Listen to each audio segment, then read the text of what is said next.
Hey there, Grumpy Old Fart here.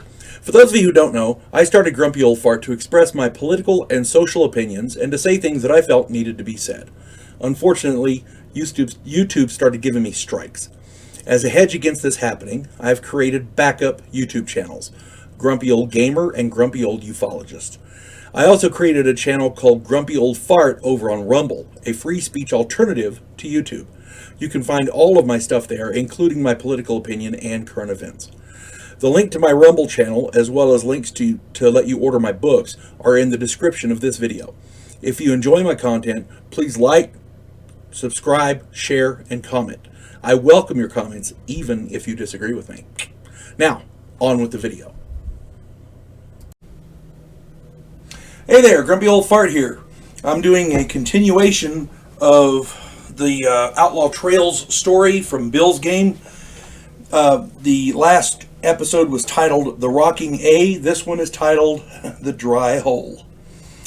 So, I'd purchased the ranch and I hired Earl as my ramrod. Earl had put a dozen experienced cowboys on my payroll. Earl's character knew all about ranching, so, that was good. And I sent him and the men to Amarillo to acquire cattle at an auction. I told them to get 3 or 4 good breeding bulls and 60 or 80 head of cattle, and I gave them enough money to do it. They rode off, leaving me alone on the ranch. He was going to go get the cattle and had the men to help drive the cattle back to the ranch, so we're good. During the time they were gone, I toured my land to see what all I'd bought, because I hadn't really had a chance to go. I knew how many acreage I had, and I knew where it was, but I didn't know what all was on it. So I'm checking it out. There were 3 abandoned farmhouses on the south end, and on the north end was a mining settlement. I did not know it was there. Lots of good grass, lots of good water, so it was a good ranch. But this mining settlement was the one that I didn't understand, because nobody even mentioned it to me. Evidently, they were mining iron ore.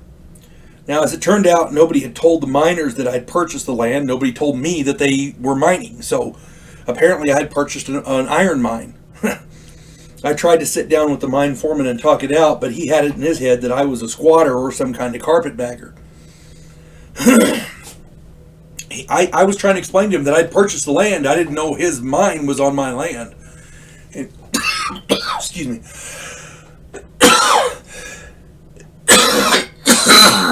Sorry.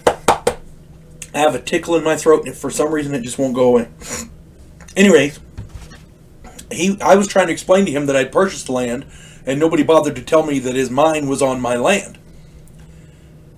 He was trying to explain to me that the mine was owned by some corporation or whatever, and I'd never heard of, and they were mining, but they hadn't had any place to send the profits.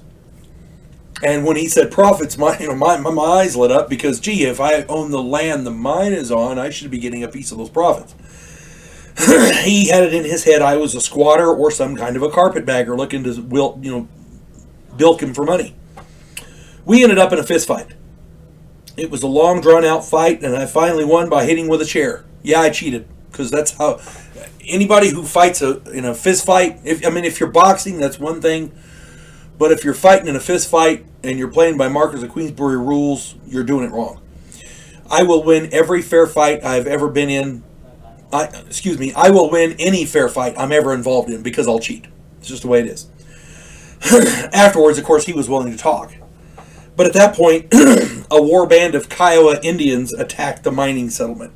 Apparently they didn't like him there either. It was me and 6 miners against 40 Kiowa warriors. We were holed up in the mine, the mining shack, and the bunkhouse, 3 different places. Me and the foreman and 2 other guys were holding the bunkhouse, and it was a hell of a firefight.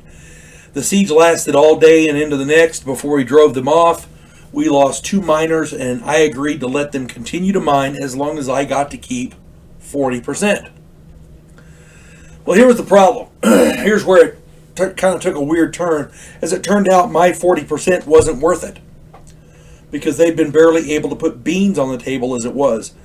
1 month of taking my cut and the mine was abandoned. I did the math and figured out that it would cost more to hire miners than it would to pull the ore out of the ground. Talk about a dry hole. I made it back to my ranch house just in time for Earl and the cowboys to show up with my herd, so that was going to be my stock in trade. Cattle. I was hoping I could get a good mine out of it, maybe mine something besides iron, you never know, but turns out not everything works out, especially in role-playing games. At any rate, I'm going to continue this story later. I hope this finds everybody well. You folks have a good day. God bless one and all.